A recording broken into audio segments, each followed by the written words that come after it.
आहोत ते गणरायाच्या चरणी प्रार्थना करतो. बरेच काही काय बोलता बोलता बोलून गेले. प्रत्येक शब्दाची परतफेड ही होणार आहे, कारण हे डबलवारीचं युद्ध आहे. या हरिनामाचं नामस्मरण करता करता तुमचं मनोरंजन प्रबोधन व्हावं. भुवानी मागाशी सांगितलं, भ म्हणजे भजावा, ज म्हणजे जपावा, न म्हणजे नमावा. भक्तिरसातून जनमानसासमोर नतमस्तक होण्याचं साधन म्हणजे भजन आहे. परंतु आजच्या जमान्यामध्ये तुम्ही बघितलात तर डबलबारी भजनाची व्याख्या मायबाप बदलून गेली आहे. आयोजकांकडून पैसे घेऊन समोरच्या बुवाची इज्जत काढणे आणि समोरच्या बुवाकडून इज्जत काढून घेणे ही आज डबलबारी झाली आहे. परंतु आज तसं काय होणार नाही, कारण अतिशय गुणी कलाकार जोडले आहेत. एकदा जोरदार टाळ त्याच्यासाठी झाल्या पाहिजे. त्याचप्रमाणे या ठिकाणी अखंड भजन संप्रदाय संघटनेचे सन्माननीय अध्यक्ष राजेंद्र बुवा नाडनकर या ठिकाणी उपस्थित आहेत. त्यांचे सुद्धा मंडळाच्या वतीने आभार मानतोय. त्याचप्रमाणे आमच्या महाराजची शान सन्माननीय जयेश घाडी, सन्माननीय अंकित शिंदे या ठिकाणी उपस्थित आहेत. त्यांचे सुद्धा मी माझ्या मंडळाच्या वतीने आभार मानतो. त्याचप्रमाणे खास जोगेश्वरीवरून नवोदित भजनी बुवा, तरुण तळपदार योगेश कुलकर्णी बुवा, तरुण तळपदार बुवा या ठिकाणी आमचे स्वप्नील गोसावी या ठिकाणी उपस्थित आहेत. त्याचप्रमाणे आमच्यावर ज्यांचं निशांत प्रेम आहे आणि आमच्या मागे नेहमी खंबीरपणे उभा राहणारा माणूस म्हणून मी त्यांच्याकडे बघतो. माझ्यावर खूप प्रेम आहे. बाहेर गावचे बरेच नोटा त्यांनी मला दिले आहेत. असे आमचे नितीन पवार माऊली या ठिकाणी उपस्थित आहेत. धन्यवाद. तुमच्या सुद्धा चरणाची नतमस्तक होतोय आणि या ठिकाणी पुनश्च एकदा डबलबारीच्या दुसऱ्या पर्वाकडे वळतोय. उपाचा अभंग या ठिकाणी सादर करण्यापूर्वी बुवा जे काही बोलले त्याची फक्त परतफेड करणार आहे. या ठिकाणी सन्माननीय नितीन पवार साहेब यांच्याकडून माझ्यासाठी 500 रुपयाचं बहुमूल्य असं पारितोषिकाला एक जोरदार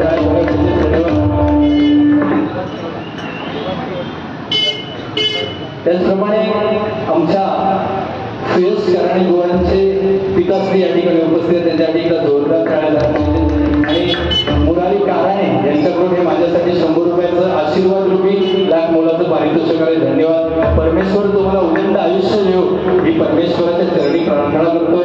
आणि ही बुवा काही पूज पावती आहे. वडिलांचं जर पाठीवर आपले हात असलो तर जगात आपला कोणीच त्या वाकडा करू शकत नाही. आपल्या आई वडिलांच्या आपल्या मागे आशीर्वाद पाहिजे, कारण वडील आपल्याला खांद्यावर घेऊन फिरत असतात. एक वेळ आई आपल्याला कडेवर घेऊन फिरते, कारण आईला नेहमी वाटत असतं की आपण जे पाहतोय ते आपल्या मुलाने पाहावं म्हणून आई आपल्याला कडेवर घेते. पण तोच बाप जर असेल ना तर तो आपल्या खांद्यावर घेता, कारण त्याला नेहमी वाटत असतं जे मी या जगामध्ये पाहिलं नाही ते माझ्या मुलाने पाहावं म्हणून तो आपल्या मुलाला खांद्यावर घेत असतो. आणि बघा जगातला सगळ्यात श्रीमंत माणूस जर कोण असेल, अंबानी अदानी कोण नाही, स्वतःचा किस्सा रिकामी असताना सुद्धा मुलांच्या गरजा पूर्ण करणारा जगातला श्रीमंत माणूस कोण असेल तर तो आपला बाप आहे. बापासाठी एकदा जोरदार टाळ्या झाल्या पाहिजे. या ठिकाणी कराण्या बुवांच्या वडिलांसाठी सुद्धा जोरदार टाळ्या झाल्या पाहिजे. धन्यवाद. या ठिकाणी बरीच भजन मंडळी, त्याचप्रमाणे आमच्या मालाडची शान सौभाग्यवती सीता घाडी बुवा या ठिकाणी उपस्थित आहेत. त्यांच्यासाठी सुद्धा एकदा जोरदार टाळ्या झाल्या पाहिजे.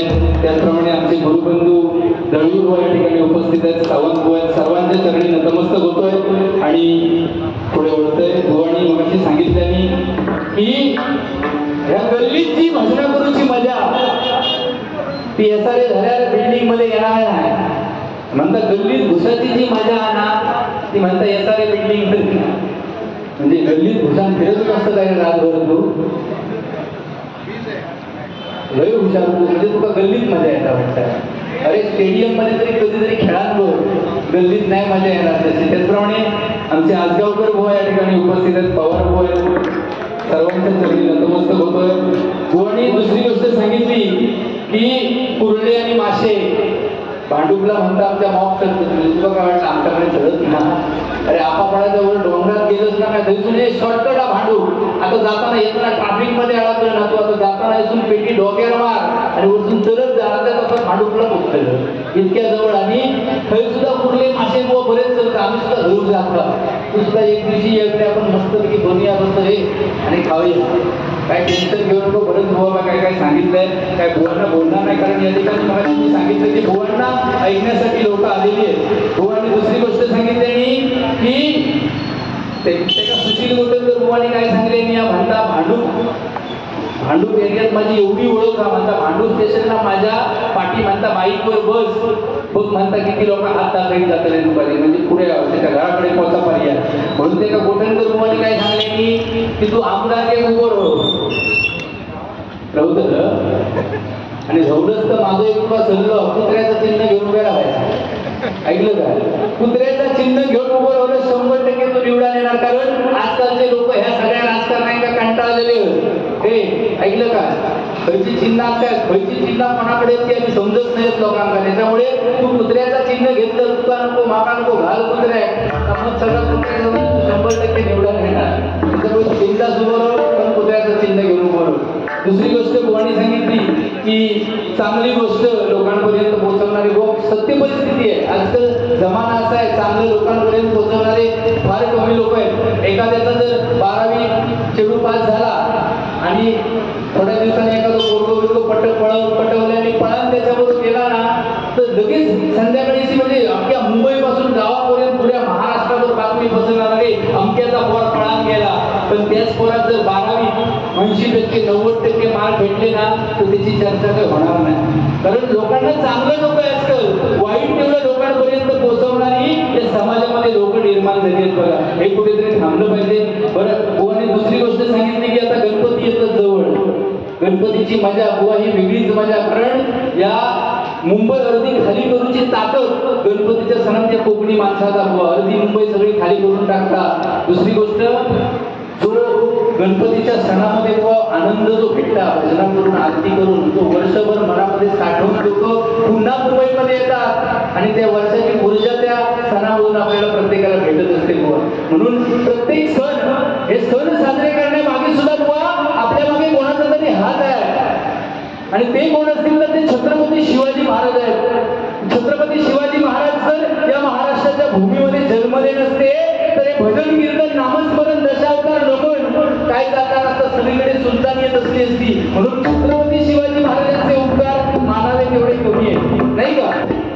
छत्रपती शिवाजी महाराज या महाराष्ट्राच्या भूमीवरती जन्मले म्हणून आम्ही सुखाने झोप घेतोय बुवा.